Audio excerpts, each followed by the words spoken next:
அன்பான வணக்கம். நம்ம எல்லாரையும் அருண்குமார் ஸ்பீக்கர் யூடியூப் சேனலுக்கு வரவேற்கிறேன். நம்ம எல்லாருக்கும் தெரியும், தொடர்ந்து திராவிட இயக்கம் சார்ந்து, திராவிட கொள்கை சார்ந்து நமது திராவிட மாடல் அரசு கொண்டு வந்து கொண்டிருக்கிற நலத்திட்டங்களையும், திராவிட மாடல் அரசினுடைய சாதனைகளையும் தொடர்ந்து என்னுடைய சேனலில் உங்களுக்கு வீடியோவாக கொடுத்துட்டு இருக்கேன்.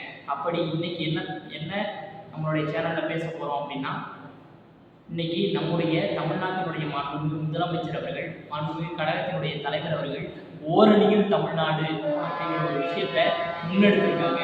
அதற்கான ஒரு முக்கியமான காரணம், இன்னைக்கு தமிழ்நாட்டை ஒன்றிய பாசிச பாஜக அரசாங்கம் தொடர்ந்து புறக்கணிச்சுக்கிட்டே இருக்காங்க, தொடர்ந்து வஞ்சிச்சுக்கிட்டே இருக்காங்க. தமிழ்நாட்டிற்கு தர வேண்டிய கல்வி நிதியை தரதில்லை, தமிழ்நாட்டிற்கு தர வேண்டிய பேரிடர் காலகட்டங்களுக்கான நிதியை தரது கிடையாது. நீட் தேர்வு, புதிய கல்விக் கொள்கை, மும்மொழி கொள்கைன்னு சொல்லிட்டு தமிழ்நாட்டு மாணவர்களுடைய கல்வியை சிதைக்கிறதுக்கான எல்லா வேலையையும் இன்றைக்கு ஒன்றிய பாசிச பாஜக அரசாங்கம் பார்த்துக்கிட்டு இருக்காங்க. இதையெல்லாம் மக்கள்கிட்ட எடுத்துகிட்டு போய் சொல்கிறதுக்காகவும்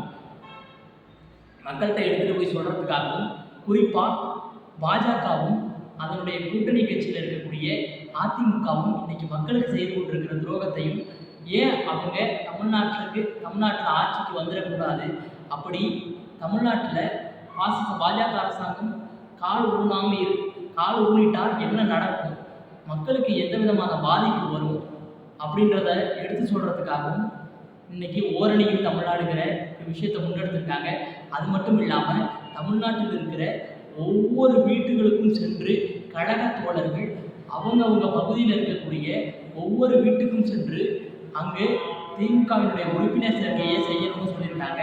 அது ஏன்னா திமுக கொண்டு வந்திருக்கிற ஒவ்வொரு திட்டமும், இன்னைக்கு திராவிட மாடல் அரசு கொண்டு வந்திருக்கிற ஒவ்வொரு திட்டத்தாலும் தமிழ்நாட்டில் பயனடையாத எந்த ஒரு குடும்பத்தில் இருக்கிற எந்த ஒரு உறுப்பினரும் பயனடையாமல் இருக்க மாட்டாங்க. அப்படி எல்லா தரப்பட்ட மக்களுக்கான திட்டத்தை அரசு தொடர்ந்து கொண்டு வந்துக்கிட்டே இருக்கு. அந்த வகையில் இன்னைக்கு தமிழ்நாட்டில் இருக்கிற ஒவ்வொரு குடும்பத்திலும் திமுகவினுடைய உறுப்பினர் இருக்கணுங்கிற லட்சியத்தோட ஓரணியில் தமிழ்நாடு அப்படிங்கிற இலக்கை நம்ம எடுத்துக்கிறோம். அது மட்டும் இல்லாமல் தமிழ்நாட்டில் எல்லா பிரச்சனைக்கும், தமிழர்களுடைய ஒவ்வொரு பிரச்சனைக்கும் தமிழ்நாடு ஓரணியில் நின்று போராடி இருக்குது. அது மொழி போராக இருக்கட்டும், நம்மளுடைய நீட் விளக்காக இருக்கட்டும், ஜல்லிக்கட்டு பிரச்சனையாக இருக்கட்டும், இப்படி எந்த பிரச்சனை வந்தாலும் தமிழ்நாட்டு மக்கள் ஓரணியில் திரண்டு நின்று அரசியல் பாகுபாடு இல்லாமல், கட்சி பேதம் இல்லாமல் எல்லா மக்களும் ஓரணியில் நின்று போராடி ஜெயிச்சிருக்கிறோம். அதை தான் மறுபடியும் செய்யணும். அதை செய்யறதுக்காக தான் ஓரணியில் தமிழ்நாடுங்கிற ஒரு மகத்தான திட்டத்தை நம்முடைய முதலமைச்சர் அவர்கள் கொண்டு வந்திருக்கிறாங்க. அதற்காக நாம் எல்லாரும் ஓரணியில் திரண்டு நிற்போம். பாசிச பாஜக அரசாங்கத்தையும் அதற்கு கைகூலியாக வேலை செய்து கொண்டிருக்கிற அடிமை அதிமுக கூட்டத்தையும் ஒழித்து கட்டி தமிழ்நாட்டில் மீண்டும் திராவிட மாடல் ஆட்சியை மலர செய்வோம். அதற்கு எல்லோரும் ஓரணியில் திரள்வோம்.